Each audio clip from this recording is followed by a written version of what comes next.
Alright, so now we can already get started with the debates. Before we start with the first committee, I'd like to explain the procedure, so please pay attention to these general rules. The way we're going to do this, I believe your chairs explained it this morning, I'm going to do it once again. One member of the proposing committee comes to the podium and reads out the operative clauses of the resolution. Then another member of the proposing committee has 3 minutes to defend the motion for the resolution. A member from the other committee will have a chance to attack the motion for a resolution.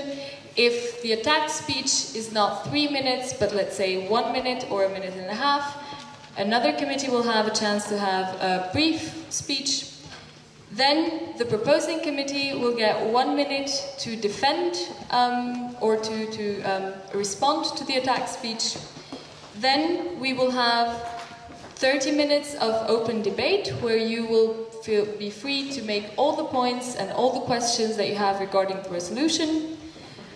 Afterwards, the members of the proposing committee will have a chance to have a sum-up speech for 3 minutes, and then the chairs will collect the votes and announce them.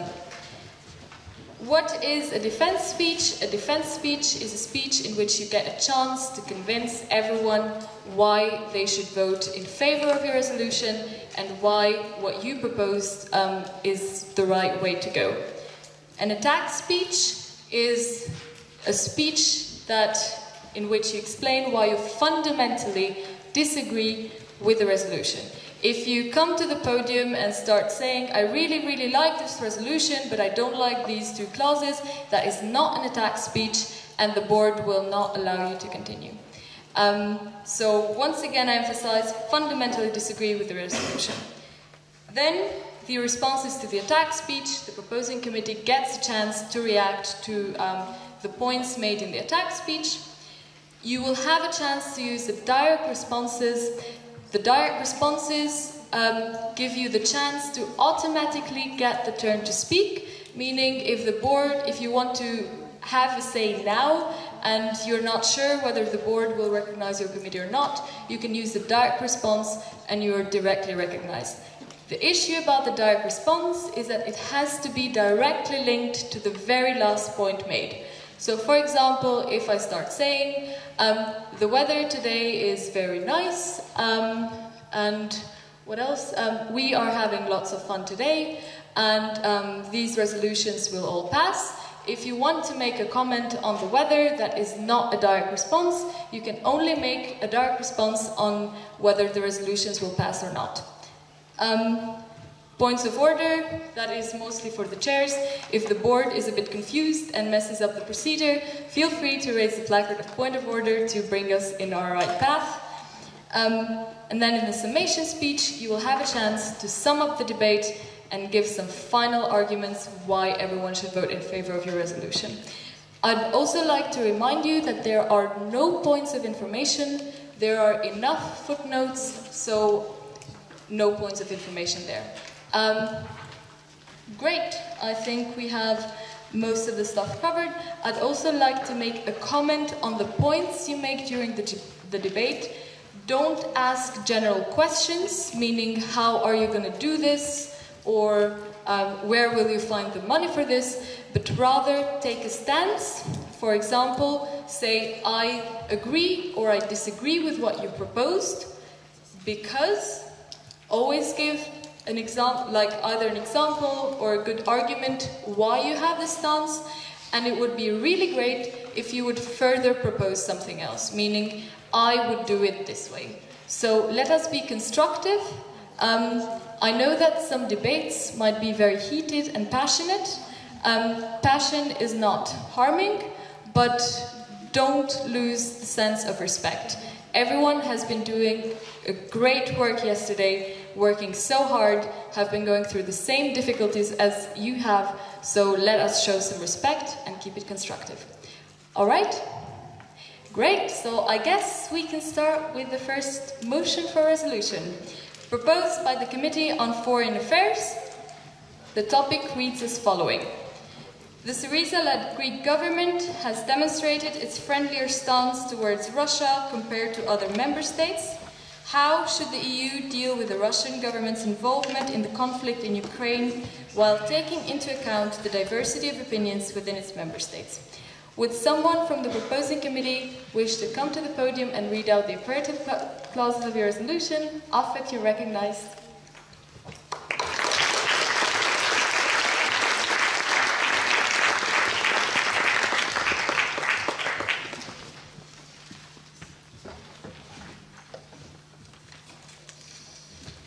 Honorable members of the board, fellow delegates and dear guests. European Youth Parliament encourages the European Union to decrease its dependence on Russian gas by searching for new and different gas suppliers such as Kazakhstan or Norway, making further use of renewable energy, further encourages diplomatic discourse between Russia and Northern Atlantic Treaty Organization. Member states would have increased military readiness against Russia with the purpose of agreeing on a common de-escalation plan. Urges the European Union to consider imposing new sanctions targeting specific Russian economic sectors in case Russian military exercises are not reduced in spite of the de-escalation plan. Request that the High Representative of the European Union for Foreign Affairs and Security Policy should be present at every negotiation meeting between the European Union, Ukraine and Russia in order to represent a unified stance of the European Union. And proposes new measures to guarantee the fulfillment of Minsk II, consisting in frequent meetings to improve trilateral communication, increasing cooperation with the Organization for Security and Cooperation in Europe as a mediator responsible for observing and resolving disagreements between the EU, Ukraine and Russia, as well as for the supervision of the implementation of the Minsk II agreement. Thank you.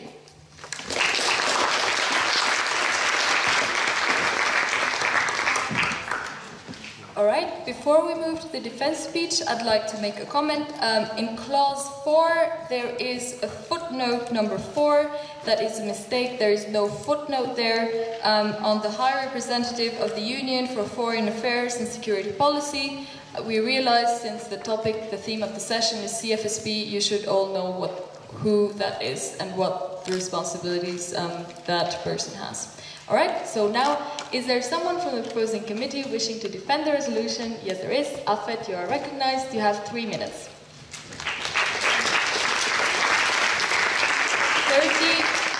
30 seconds before time is up, I will tap the microphone. Honorable President, members of the board, fellow delegates, dear guests. Today we stand at a fundamental crossroads. We stand before either a future of a fragmented Europe in which ethnic hate and a second Cold War, or a future of economic growth, understanding, and peace. An important man once said that peace is not the absence of conflict, but the ability to handle conflict by understanding and peaceful means. It is this understanding that is central to the philosophy of the EU and our resolution. That is why we proposed increased diplomatic relations between the belligerents, so they might come together and solve this issue. Because we cannot turn regional conflict into a second Cold War. This is not only harmful to both sides, but sets back the global community of peace by decades. The EU cannot take part in a pointless and primitive show of strength that only alienates both sides and increases tensions. The solution for understanding peace cannot be distrust and increased militarism. In addition to frequent diplomatic discourse, we support the right to self-government in Ukraine as part of the Minsk II agreement. However, for lasting peace in the region and understanding, we must make sure that truth prevails and is not clouded by national bias. Nevertheless, as the EU, we must make sure that none of our member states can be blackmailed by the threat of defenselessness against horrible, terrible winters. As a general rule, we cannot be dependent on a single source. To solve this problem, we must use all possible options to the outcome of balancing our dependencies, guaranteeing that we cannot be controlled by one single state, a single company, and especially not by a single president. The EU must come together, united behind the CSDP, acting together on our common foreign policy and not just through two single states. In conclusion, I believe that this resolution paves the path to more understanding and unity between all the corners of Europe and ends these 2 past years of rising tensions and economic discourse. This resolution is a plan for a free Europe, a plan for more understanding, and more than everything else, it is a plan for the guarantee of peace in the days to come. Thank you.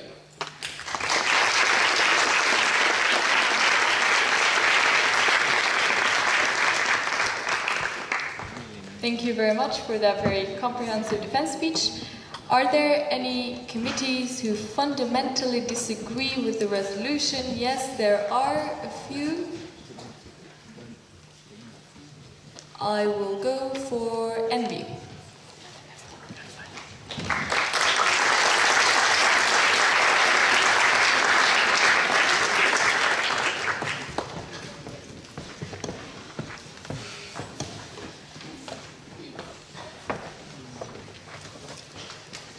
Please state your name before you start speaking. Lucas Hakoto, Envy, yeah.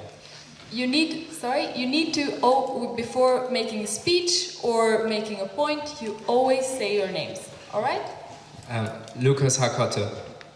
Thank you. Dear Ms. President, honorable members of the board, fellow delegates. Thank you, Effort, for the work you invested into the resolution. However, we think that there are some improvements that you should take into consideration.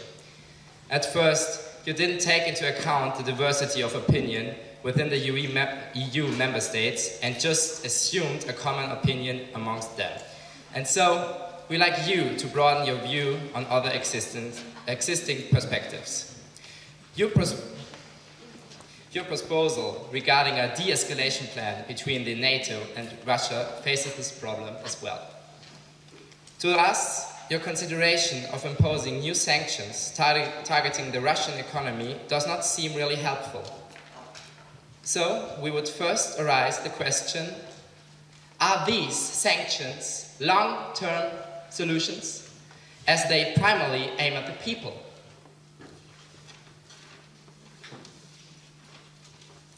We think that approaching the people will not stop the government from following their ideology. Furthermore, the sanctions will unite the Russians as the EU appears as the big enemy amongst the Russian people. Additionally, the struggling economy in Russia affects overall Europe and global economy as well. Many European companies export their products to Russia. With more sanctions, they cannot proceed to do that. We have to face the fact that a big export market for our economy will disappear if we oppose further sanctions. All in all, we really appreciate your effort, but would not consider the solutions as realistic. Because of all that, we strongly recommend you, fellow delegates, to vote against this resolution. Thank you.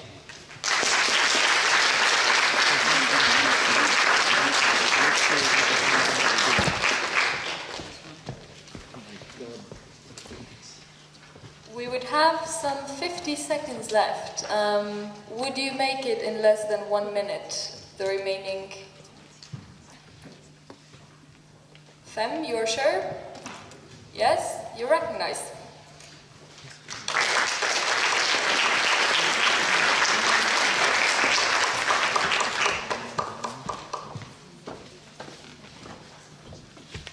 Honorable members of the board, fellow delegates, distinguished guests. You're trying to face the problem in Ukraine and you try to come up with a solution, but I cannot agree on this solution because concerning the UN Special Correspondent folder, Kazakhstan treats its prisoners in an inhuman way and did not take enough steps towards a state of law. Do you want to support Kazakhstan not being a state of law? I don't want to.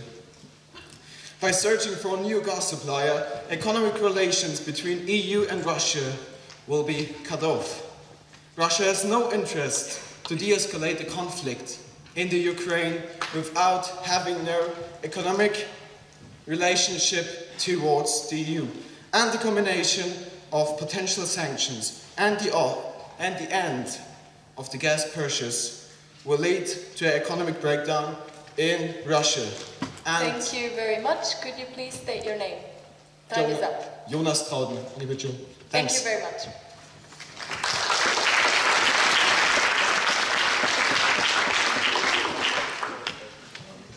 Now the proposing committee has 1 minute to respond to these two attack speeches. Afet, you're recognized. Thank you for the microphone, which is turned on. Okay.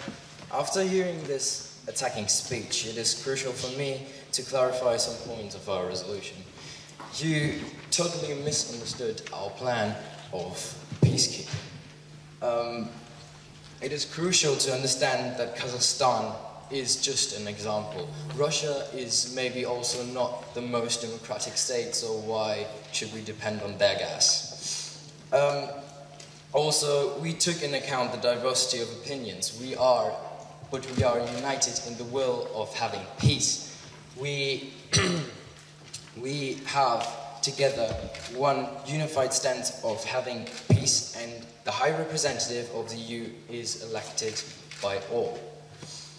Sanctions aren't a long-term solution. That's why our peacekeeping plan involves reaching out a helping hand for Russia to decrease military actions on both sides.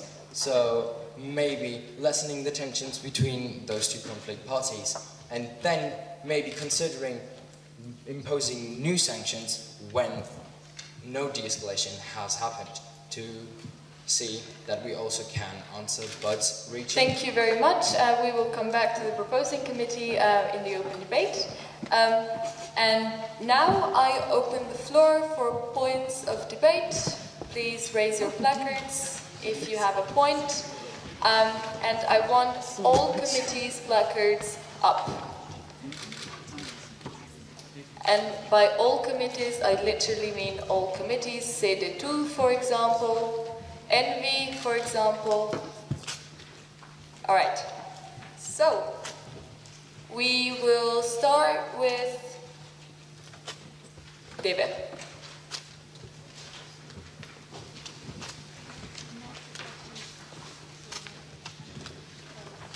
Hallo? Anna Rothhäuser from Landrat Lukas Gymnasium. I want to say something to your first point. It wouldn't be that easy to get independent from Russian gas because we already try to use renewable energies, but they are not ready to get used as much as we need them to be used. Thank you very much. Econ?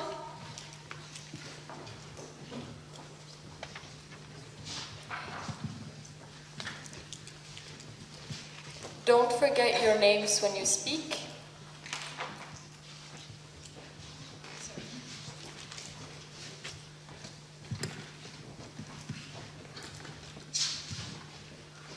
Wojciech Zajączkowski. In point 5b, you're proposing you want OSCE to be a mediator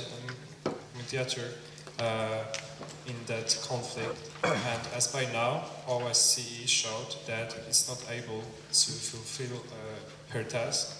So how will OSCE be able to do that if Russia is a part of that organization? Thank you. Thank you very much. CD2.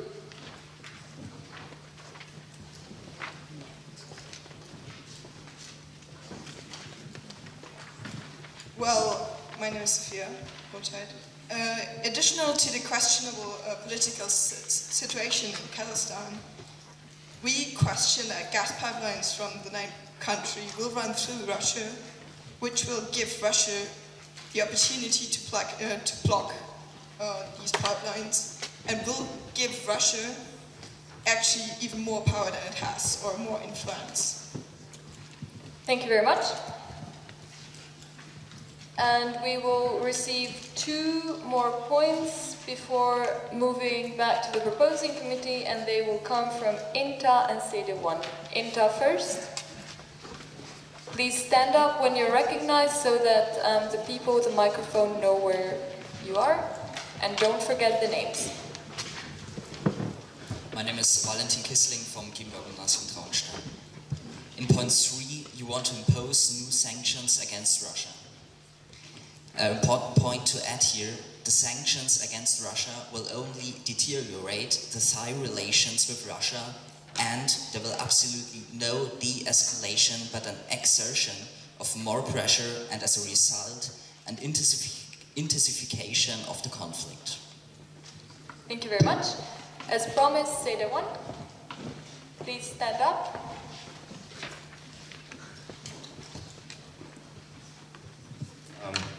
Hello everyone, my name is Eric Gu from Europäisches.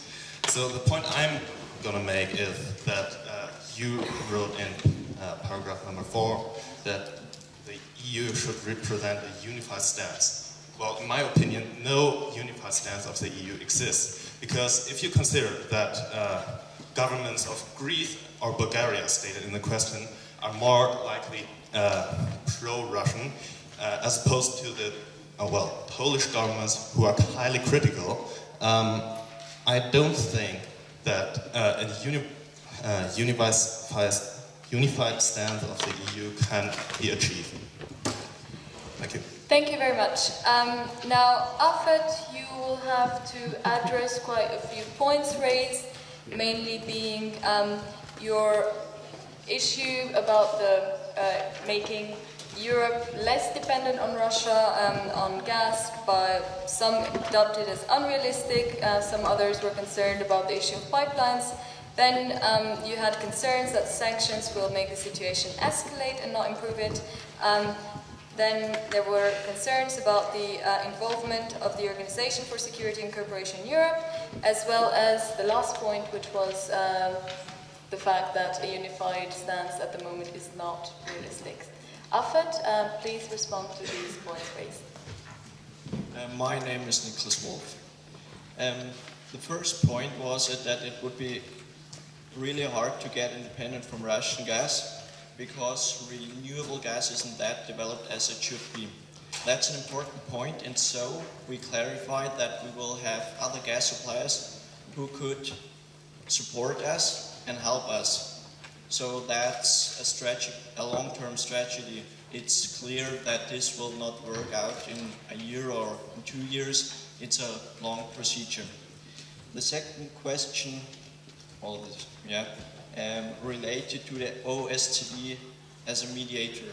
We suppose, as Minsk II was signed by all members, by all parties which are affected by this conflict, we think that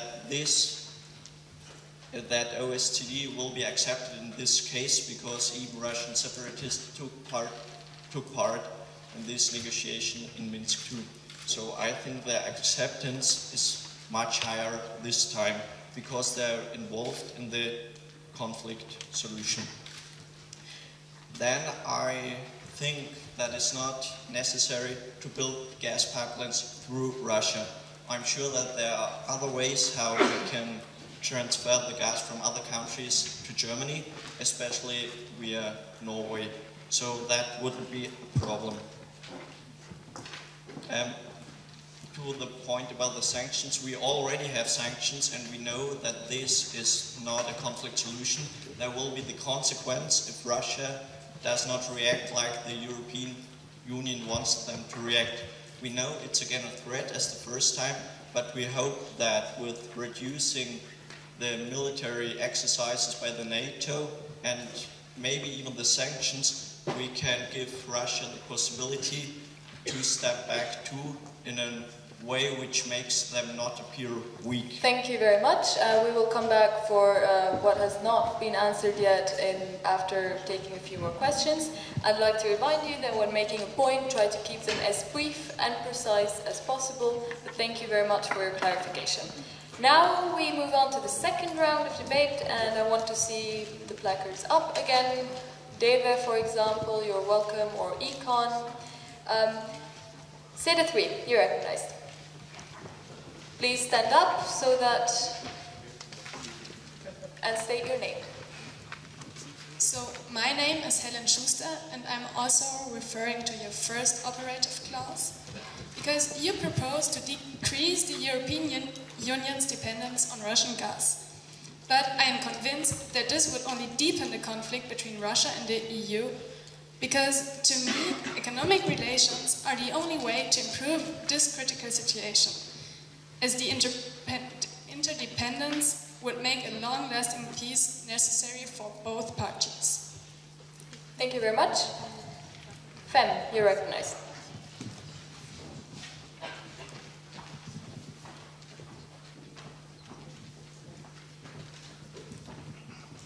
My name is Lena Hägele, and I would say something to point 3 as well.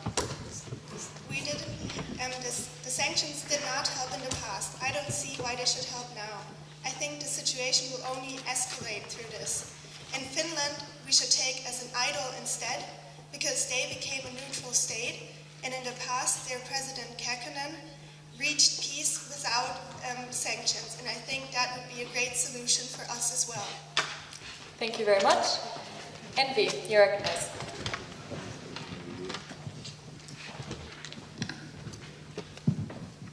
My name is Lukas Baumann, and I'm directly referring to your introductory clause FA, and my question would be why you didn't approach the problem of especially Poland and the Baltic states to fear and further Russian extension of territories, because I think the EU should really strongly support these countries and show presence there.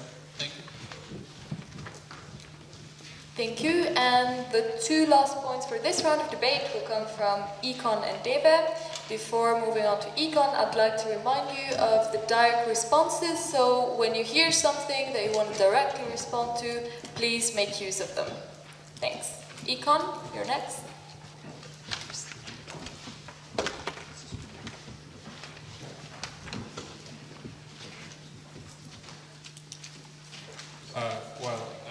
As it was just said about Poland and Baltic countries, I'm Wojciech Zajączkowski and I'm from Poland. You propose the higher, the high representative of the UA for foreign affairs to represent the opinion of the whole EU, but in the EU, countries like France and Germany have stronger influence, so the opinion of Poland and Baltic countries won't be listened. Thank you. David?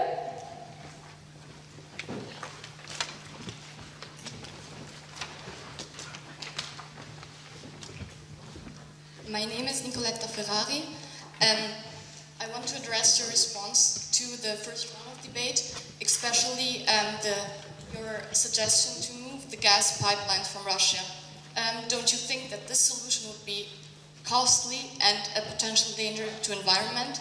Is this a good solution? Thank you.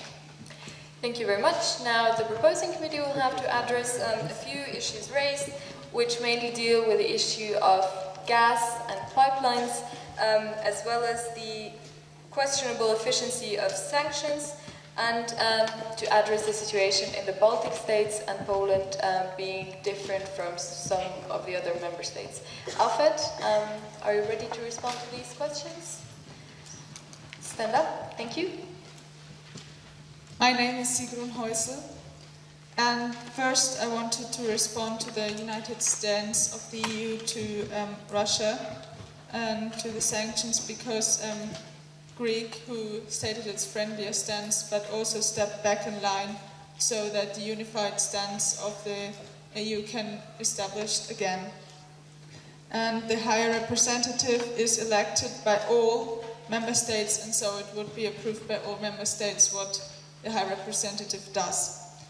And furthermore, the independence of Russia's gas is not independence on its whole, but it's just lessen the dependence on Russian gas. So we would still import Russian gas, but not as much as we did before, so that we can balance the dependence on other countries, so no one has the power, the political power of us to cut off gas supply. And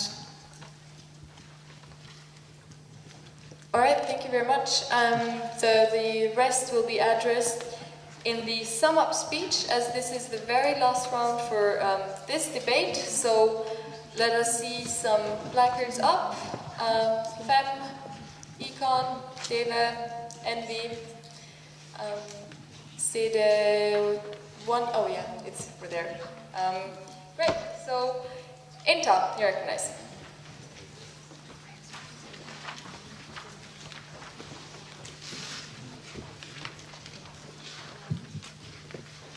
My name is Moritz Bach. In my opinion, a very important point has been missed out, and this is the referendum that had taken place in March 2014 on Crimea. I believe that this is the very foundation of the whole conflict, and that this must be included in the introductory as well as the operative clauses. The reason for that is quite clear. It defines the cultural and historic background to the whole, conflict in Ukraine. So this, stance should also be recognized in the resolution. Thank you. Thank you very much. We have a direct response from Afet. I would like to respond to your proposal and say that not only has the Crimean, not only has that topic passed over a year, but in addition to it, the Ukrainian population of the Crimea has left. Furthermore, there is no possible way to be able to get Crimea back into Ukraine, as it was already an autonomous state for the last 20 years. The population is now fully Russian and agrees with the Russian mandate, and there is no possible way to change that. We can put it in our introductory clauses, but it is a thing of the past. Thank you very much for the excellent use of a direct response, and we have two more direct responses. Envy was faster, so Envy. Good morning, my name is Benedikt Fortmann from Raphael Gymnasium, Heidelberg. And I just want to add that the European Union is not only like an economic society, but also an like a community of values.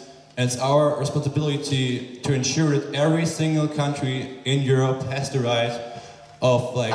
Sorry, is it directly related to the Crimea issue? We should not just forget the Crimea issue. It's like the origin of the whole problem. And we should make it clear that Russia is guilty in this case. Thank you. That was a direct response. And then we have another one from, is that CD2? You recognize it. Lilith Khazarian, being from a country neighboring with Russia, I can assure you that in case of Russian gas, that country will never stand back. This is not a direct response. It's not related to Crimea, so this is not a direct response. I'm sorry. Great, that was a great use of direct responses. Keep it up in the next debate as well. Next point will come from CD1.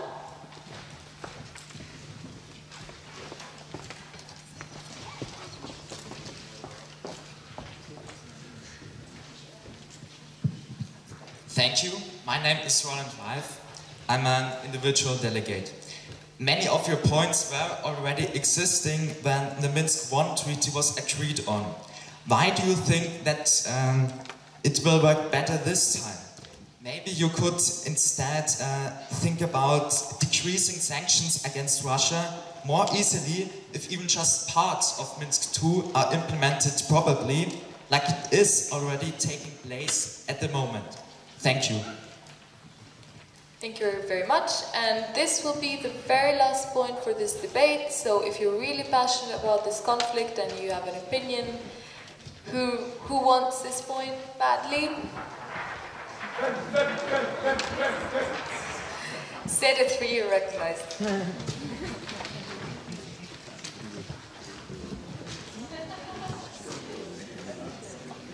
Alright, so my name is Felix Heimann from Gymnasium, and we've already had a question about the EU not having a unified stance in that conflict, and in your response to the attack speech you claimed that the High Representative could speak for the EU, which is actually not the case, because he's only, or she at the moment, is only allowed to speak on a matter if the EU has consensually agreed on a position, which is again not the case. So shouldn't we rather focus on coming to a consensually agreed on position of the whole EU towards this issue, to being able to better react to it, rather talking about certain issues?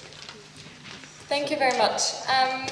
Now you will have three main issues to address: the Crimea referendum and the situation there. Again, the issue of sanctions and the proposal to decrease them, and as well as the last point made. So, Afet, are you ready for your summation speech? You're recognized. You have 3 minutes.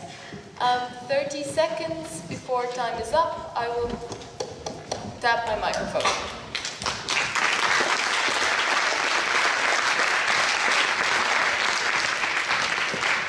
Or would you prefer me to tap 30 seconds before time is up, or when half of the time is gone? Half? All right, half of the time I'll tap. Yeah. My name is Rafaela Hyde. Honorable President, members of the board, fellow delegates, and dear guests. Having heard all the interesting and important comments the delegates of the General Assembly made, we can conclude that all our thoughts are going in the same direction. First of all, we're not excluding Russia, because Russia is crucial and also a part of the plan. Secondly, the Crimea has a Russian population and is an autonomous region, as we already said. Thirdly, to FEM, the sanctions don't really help to progress, and Finland isn't neutral because it's in the European Union. Fourth, the Russian separatists were also involved in Minsk II. That's why we think that it will make a difference to Minsk I, and also there's this need to supervise the plan by the OSCE. In addition, we have an anonymous vote, and that's how we will create the united stance, and the High Representative is elected by all of the member states of the European Union and also approved by all of them. And as a last point, we said that we will decrease sanctions first of all, and then if Russia does not act according to a plan, we will start new sanctions. Okay, so my name is Kara Kim, and I will start like this. Security and defense, these are the overlying topics of the session. So how can we as the European Union promote security and defend ourselves? Well, I think that we can all agree peacemaking and peacekeeping are central aspects to our security and defense policy. Another aspect to consider here is all of the European Union working together to achieve this goal of peacekeeping and peacemaking. Our motto is united in diversity, and we aim at this unity to be the base of our work. As you have seen in our resolution, we are realizing these essential aspects through a peaceful and diplomatic approach. Therefore, our resolution is a fundamental part in promoting these aims I just stated. In the EU, we do not just fight for ourselves. We fight for humanity and we fight for freedom for everyone. The EU is founded on principles such as the values of respect for human dignity, liberty, democracy, equality, and respect for human rights. So we all stand together, one for all and all for one, to work together. Would you all agree with me when I say that we can only be strong if we work together as one nation? Thank you very much for your attention and to vote for us.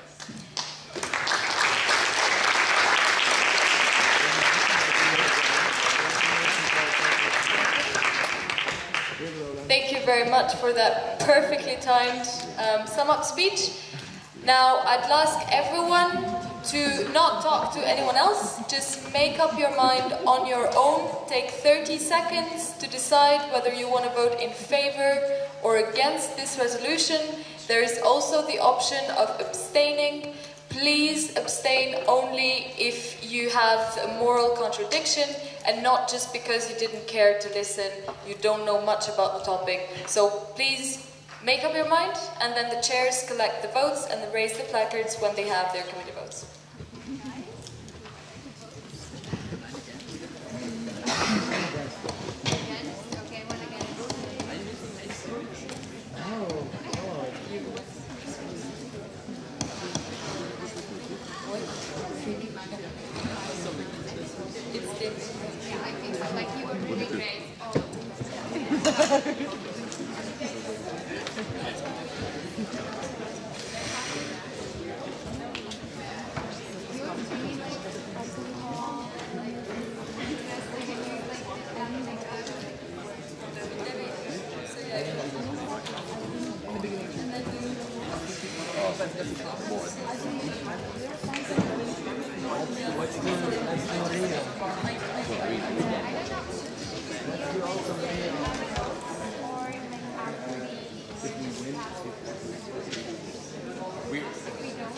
We do it anyway.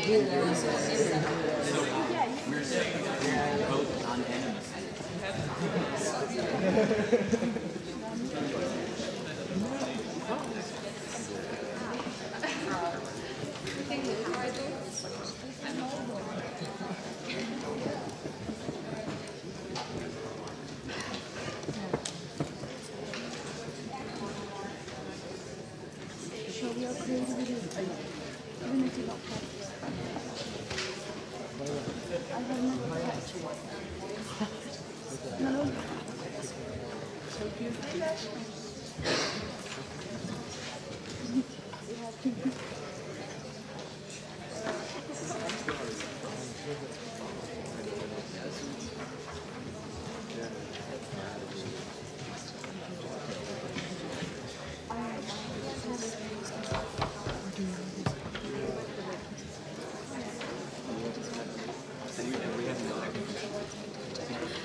All right, we have the votes. Fem. No in favor, 9 against, no abstention. Deve. 0 abstentions, 0 against, 8 in favor. Econ. 2 in favor, 6 against, 0 abstentions. CD3. 1 in favor, 7 against, 0 abstentions. Inta. 0, 7, 0. Meaning 0 in favor. Abstentions.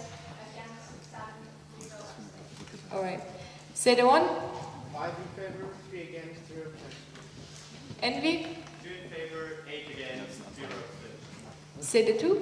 8 in favor, 1 against, 0 abstaining. And surprise us, Afet. 9 in favor.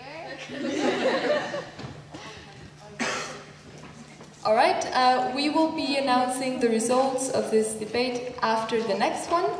So we will keep the excitement, Afet. Let us now move on to the next motion for resolution proposed by, could we please be quiet? Afet.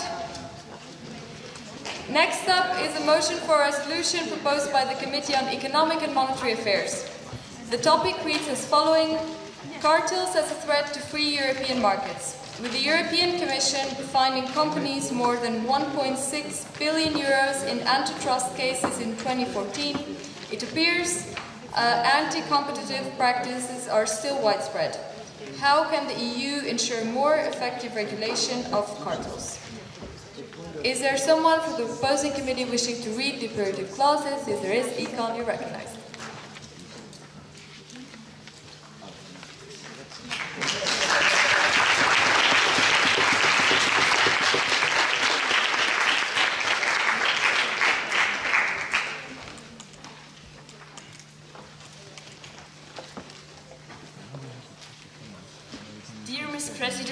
honorable members of the board, and fellow delegates.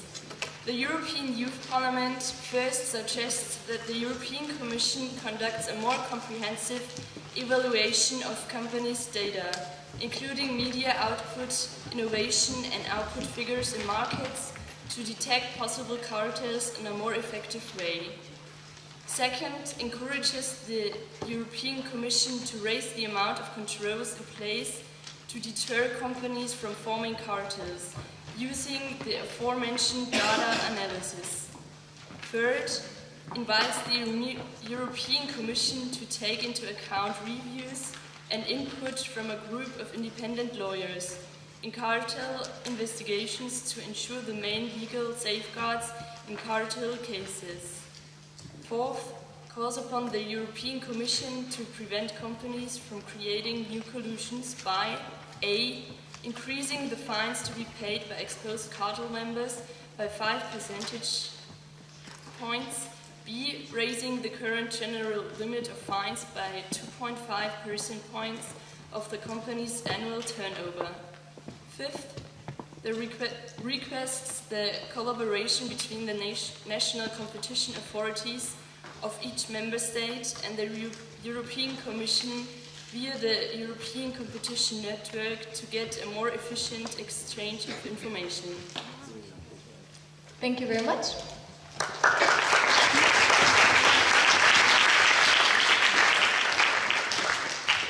Is there someone else from the proposing committee wishing to deliver a defense speech? Econ, you're recognized. You have 3 minutes.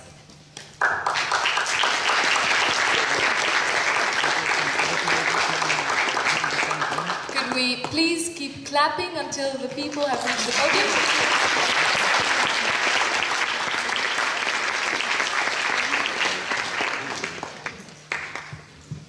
Johannes Dieblinger, Kindergymnasium. So, Ms. President, honorable members of the board, distinguished guests and fellow delegates. We see cartels. Cartels that threaten competition. Cartels that threaten the system of supply and demand. That threaten the economic freedom of every citizen in Europe. But this economic freedom is the basis of the free market, the whole economic system of Europe. Cartels can decide about the price, quantities and quality of products. They can decide without any influence of the consumer. Cartels do not have to bear in mind the wishes of the consumers. They do not have to please them. So they do not develop new products, innovate new products, because this costs money. This even stops technical progress. And our home, Europe, stops developing, stops to offer such a high living standard like we have it right now. So we totally support all the European efforts to fight cartels, to maintain economic freedom. But we have to go further. We have to fight to win against existing cartels, and we have to prevent future cartels. We want the European Commission to detect more cartels in order to punish them and deter other companies. We want them to do this by analyzing the market. And here I have to say that we do not want to spy or even publish secret documents of the companies. Instead, we want to analyze, for example, anyway public economic reports of the companies. Because by knowing how much money a company spends for innovation, you can get clues if they invest in innovation and if they are still willing to please the consumers. Because if they do not, it is a sign, of course, no evidence, but a sign that these companies could be part of a cartel and has to be watched closer. Furthermore, in order to create a democratic way of dealing with cartel cases and to increase publicity, we want to introduce a group of lawyers that reports the case and this to the European Commission. So we support transparency and enable a fair process for the involved companies. And now, in order to set a sign for our will to fight cartels, we want to increase the fines considerably. So this resolution is the way to fight cartels, to maintain democracy, the way to fight for the freedom of the European economy. Thank you.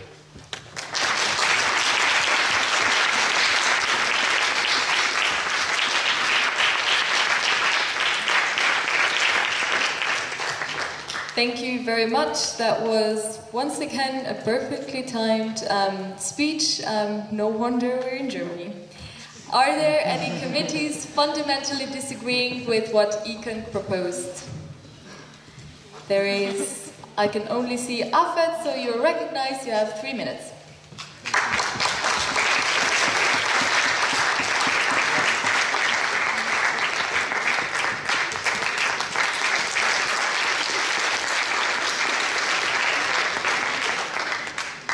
My name is Sigrun Heusel.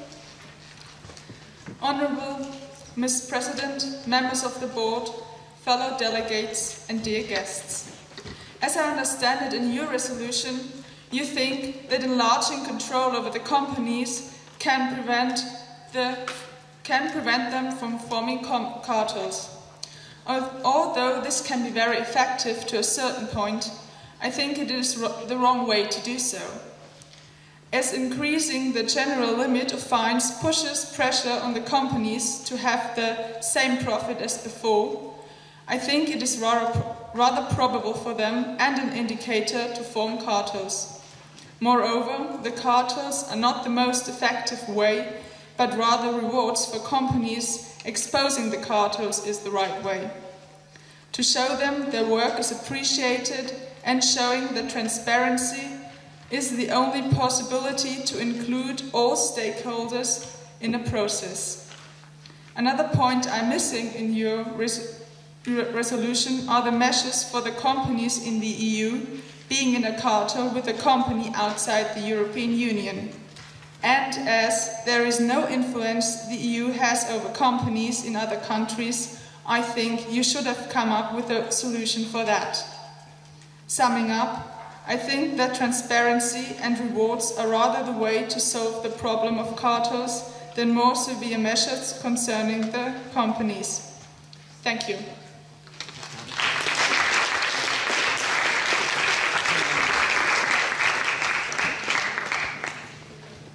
Thank you very much. There would still be 1.5 minutes for another brief attack speech. Say the one, you're recognized.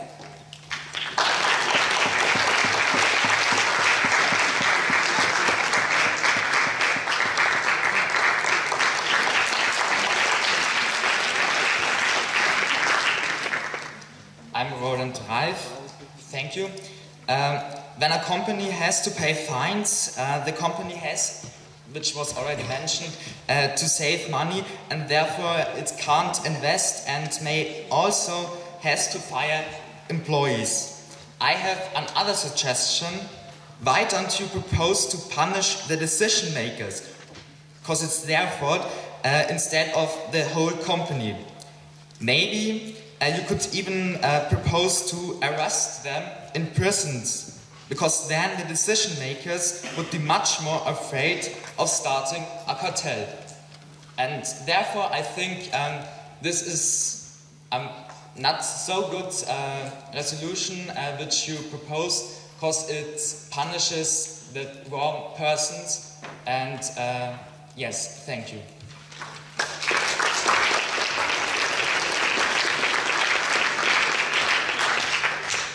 Thank you very much. Is the proposing committee wishing to respond to the attack speech? Yes, you do. Then Econ, you recognize.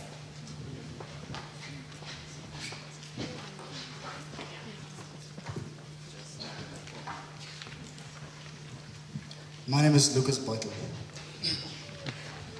Well, we do not want any larger control, like Sigrun said. It's just that we want a larger scope that is controlled, like, yeah. And there are measures for the companies, like the fines we mentioned, that we would want to rise. then the EU Commission is not able to send any decision makers to the prison, because this is just a national job, not the job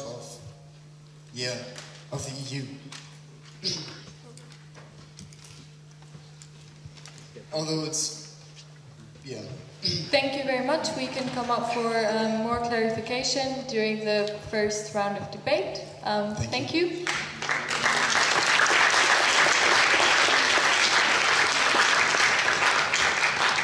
And now we want to see some placards up, up, up.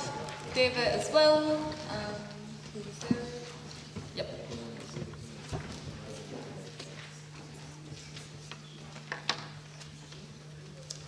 Inta, you recognize.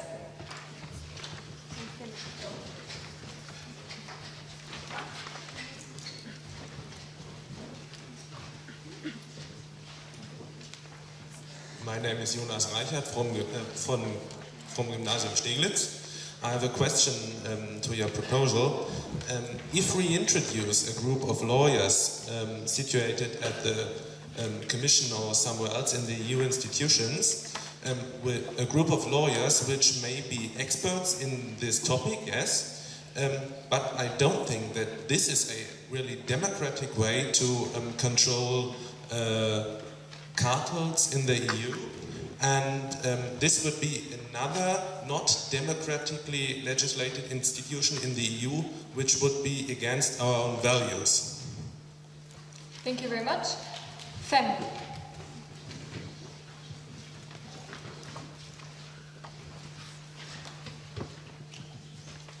My name is Joseph Tran from the St. Raphael Gymnasium in Heidelberg. I don't agree with point 4 of the operative clauses. Increasing fines by 5% points and raising the current general limit of fines by 2.5% points will not prevent companies from creating new collusions. Since there have already been fines of $500 million, in our assumption, companies which take risks such as mentioned fines will not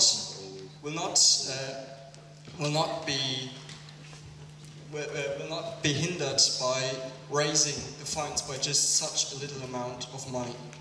In my opinion, this proposition is not effective. Fines should be increased a lot more. Thank you very much. Thank you. Sede 3, you're next.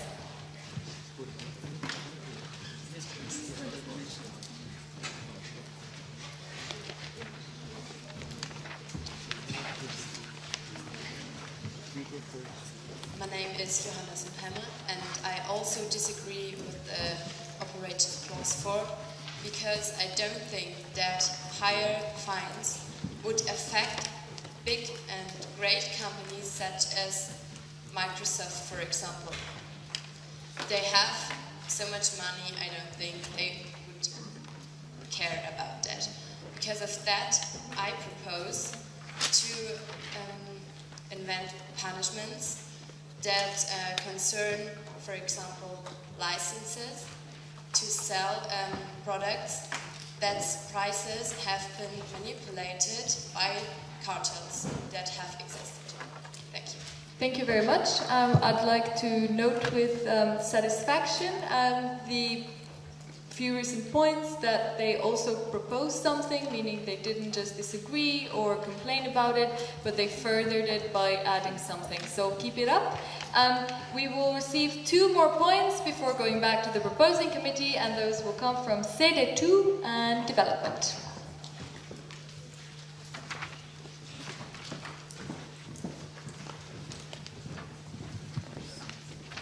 My name is Lawrence Redford, and I would like to add that while illegal collusion is a large problem for the EU, the public reports from companies may be inconclusive to their guilt or them being guilty of forming illegal trusts. I believe that there should be other measures that can prevent cartels without infringing the corporation's rights to privacy, but also need to be democratic, so cannot involve, for instance, this commission of lawyers. Therefore, I also believe that the fines should be increased. Thank you. Thank you very much. As promised, we'll go to David before going back to the proposing committee. Tristan Ashley, and I do agree with your stance against cartels. However, I can't feel that the leniency policy, in combination with the increase of fines, I do believe that it will give companies, especially competing companies, incentives to start cartels, only to be the first to rat each other out, and in an attempt to worsen the rivals' economic state. I suggest, instead of granting total amnesty to the first voluntary company to expose the cartel, to rather just lessen the punishment. Thank you very much. So the proposing committee will have to address a few issues raised, mainly regarding the group of independent lawyers and the concerns regarding its democratic legitimacy. And then there were a few points regarding point 4. People here seem to think that it might not be effective enough and the fines should be higher, as well as the last point regarding leniency policies. So Econ, are you ready to respond? You recognize.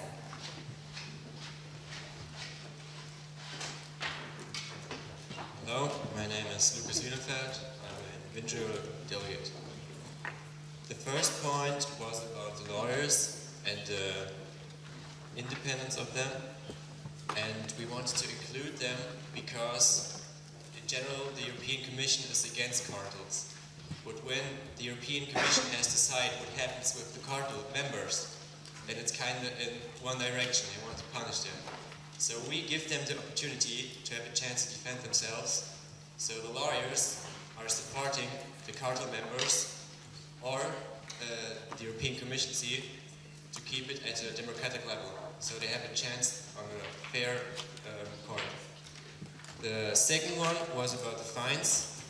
Many of you said it was too low, but we think 5% is an appropriate number because when they're too high, the company could take serious damage, which is against the competing market, so the company would have bigger damage taken from it and could have troubles afterwards. So they might just fire people of their company, and we want to prevent this. The fines are there to, no, there was something about we should punish the leaders. We had this in the discussion, but we were against it afterwards because the company has dealt damage to the market and they had extra profit, so the profit has to be the profit has to be sorry. All right, it's perfectly fine.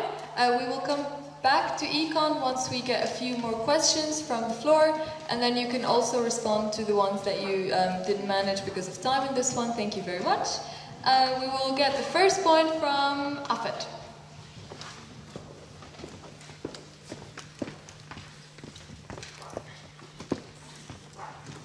My name is Rafaela Hai. The main question is, will these measures really help? Because up to now, European countries have been trying to change the situation on their own and they fail. And also, there are transnational cartels with non-European states, and a possible solution to this might be a treaty with those non-European states. But this point has to be solved too. Thank you. Thank you. Do we have a direct response? Family recognized.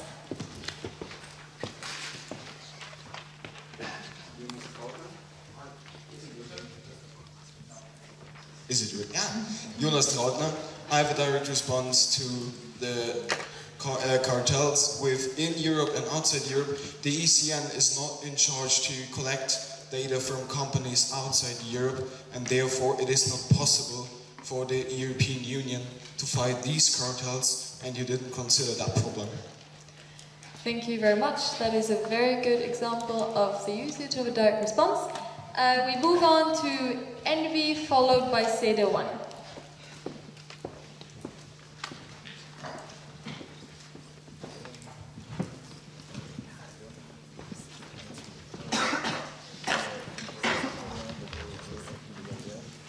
Yes, my name is Mira Geisel, and we also have a question about the data analysis we want to employ, and also because if you target it at communication between companies, we have now heard that it comes with many problems, but then on the other hand, if you target it more at analyzing companies' price regulations, we think the way they would commit the crime would just shift in a different direction, and by them, for example, creating more long-term ways between themselves to commit this crime. So we don't think it's very effective at all to go and analyze things that they publicly put out. Thank you. As promised, say the one.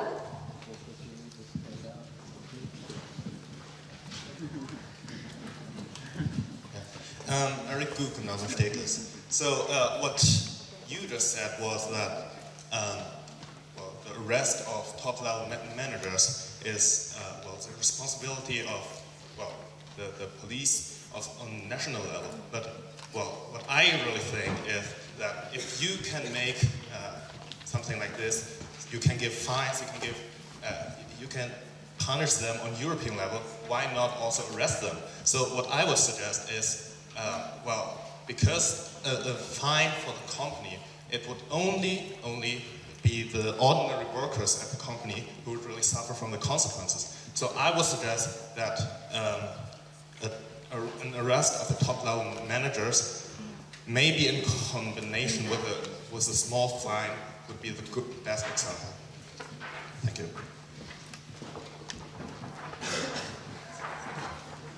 There is a fight of direct responses going on in the room, but I believe CD2 was the first. CD2? Well, in addition to that, I would rather suggest that those who are responsible would stand in with their personal money in order to make them bleed for being in a cartel. I would rather suggest that than imprisoning them. Okay. Econ and Afet, you still have your direct response. Do you still have them? Then Econ, you're recognized.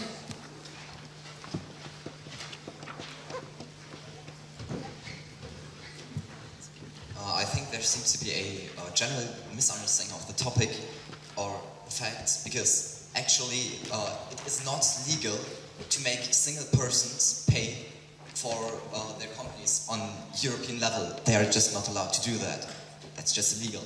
And I don't know if you knew that, but it is actually legal to, and it's a way the European Commission deals with these cases, to arrest single persons. That's something they actually do. It exists and it is in use. So, yeah. Thanks. Alfred, you still seem to have direct response. You recognize. Hello. Say your name. Hello. I am Paul Milburn from Forms Munich. I would regard to the original statement that not only is it not legal, but should it be made legal, it would be a massive going against trying to get new business partners into Europe. This is not a direct response. Threatening to imprison them. No, the very last point was regarding imprisoning individual persons. Is it related to that? Yeah, and that's why I say it's discouraging companies to move to Europe by threatening to imprison their leading executives. All right, you just made it into a direct response. We will receive one last point, since there have been quite a few points in the room from the Committee on Development, before going back to the proposing committee.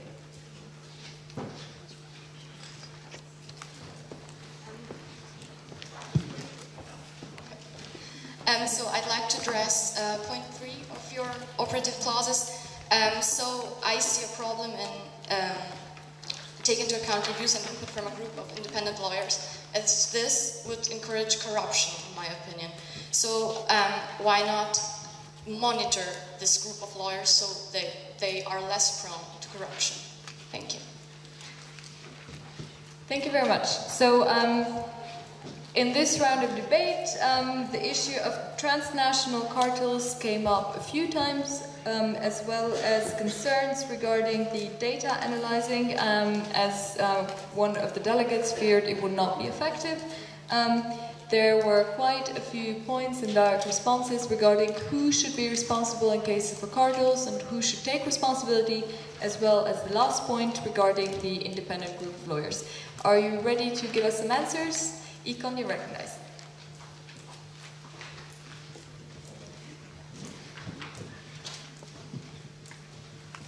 To the first point, the transnational cartels. There is communication between national and international anti-cartel organizations, and there are some very prominent cases where these anti-cartel organizations actually work together and helped each other finding international cartels. So these actually exist, but the European Union does not have an option of increasing these because this would be an international level which you don't have any influence in. Then, secondly, the data. The companies cannot avoid to change the way they behave on the market if they form a cartel. That's just a fact. And by just watching their market behavior, it is actually possible to detect cartels. It's rather obvious because they have to separate the market into pieces. Their general behavior changes so much because they have to take so many things in consideration that go with being part in a cartel. Then, last one, the responsibility. The leaders of cartels can actually be made responsible for their cartels on national level, but it's up to the countries, not to the European Commission. The European Commission can really just only either imprison the leaders or set fines for the entire company. These are the only two things that the European Commission can do in order to punish these cartels. Thank you. Thank you very much. I guess we have some very clear clarification from you, so thank you. This will be the very last round of debate. That's why I would like to see the placards up, and I only see 2, 3. Where's the 4th? All right, 4. Great. I'd like to start with CD2, and I'm waiting for a 5th placard. Florian Lang. And in your introductory clauses, as well as in your defense speech, right at the beginning, you're always saying it hurts the competition, but by rising the market prices, doesn't that really improves the market situation for other companies because they also can get the money from the risen prices? Thank you. Envy, you recognize?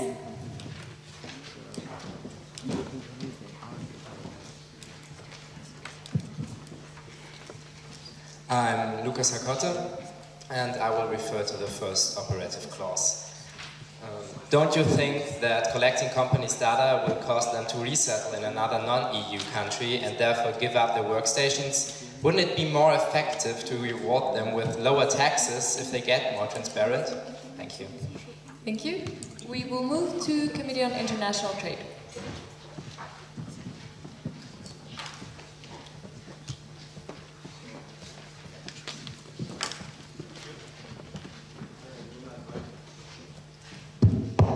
Jonas Reichert, Gymnasium Steglitz. My point is that we had the discussion whether to punish the executives or the firms, and anyway it is necessary to punish the executives of the firms. We also have to divide the cartels, or we have to punish the firms which are in cartels, because these firms had committed these crimes against the European or the national law. Thank you. Thank you. I'm very glad to see more placards in the air than at the beginning, but this will be the very last point for this debate, and it will go to DB. The proposing committee, in the meantime, gets ready for the sum-up speech. Anna Rothhäuser. I got another idea how to punish international cartels. Maybe the import duties can get higher to save the inner market in the European Union, like it's done in agriculture sector. Thank you very much. Econ, are you ready to deliver a sum-up speech? You're recognized. You have 3 minutes.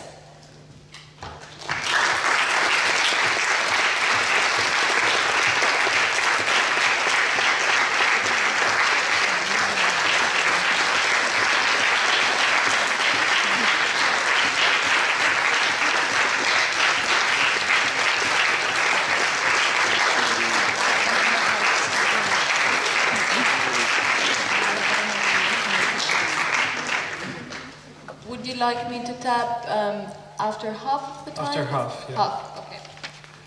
Honorable President, dear members and dear guests, and fellow delegates. First of all, you said about that rising prices don't improve competition. Well, actually, we think they do, because smaller companies can prosper better thanks to that. Then you said that lowering the taxes can be more effective. Well, European Union can do anything about tax policy of the member countries. And you want to, again, punish executives. Well, again, UE can do this. And the last idea was about importing some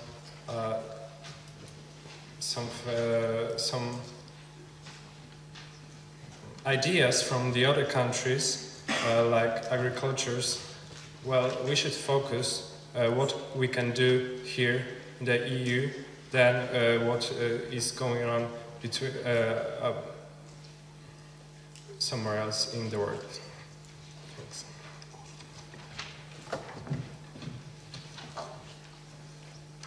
Marie van Rukke. Well, we have the duty to maintain competition. We have the duty to enable a flexible system of supply and demand. We have the duty to guarantee the economic freedom of every citizen in the EU. That's why we fight against cartels. It's the aim of our resolution to prevent companies from forming cartels. Furthermore, our resolution supports a better cooperation in order to expose existing cartels. And finally, our resolution suggests harder punishments to set an example. With our resolution, we basically support one main European value, democracy, by supporting the free market. Our resolution is another step to succeed in the battle against cartels, because that would be a key to security. Say no to cartels, say yes to our resolution. Thanks.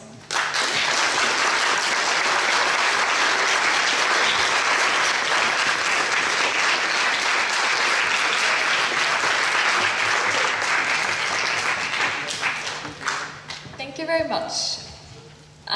Now take 30 seconds on your own to make up your own mind about the voting procedure, and then the chairs collect the votes. In the meantime, I'd like to also announce the results of the first debate.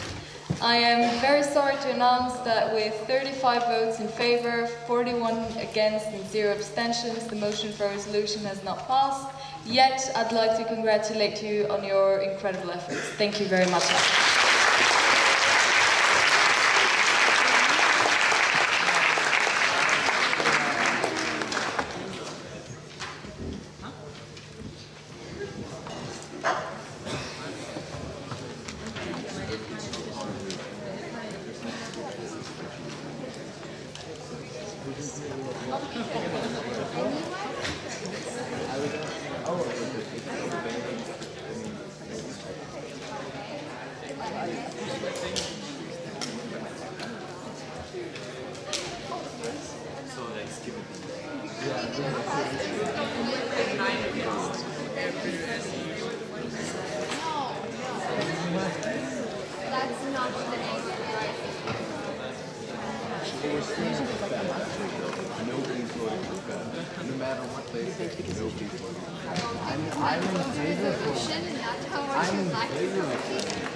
But let's see how they play.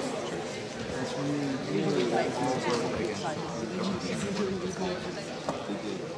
that's their problem.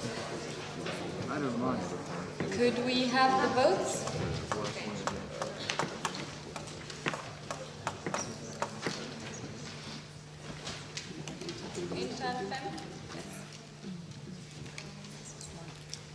Deve.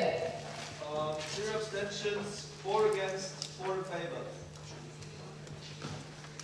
Fem. None in favor, no abstentions, no against. Sede 3. 8 in favor. Inter. 0 abstentions, 3 against, 4 in favor.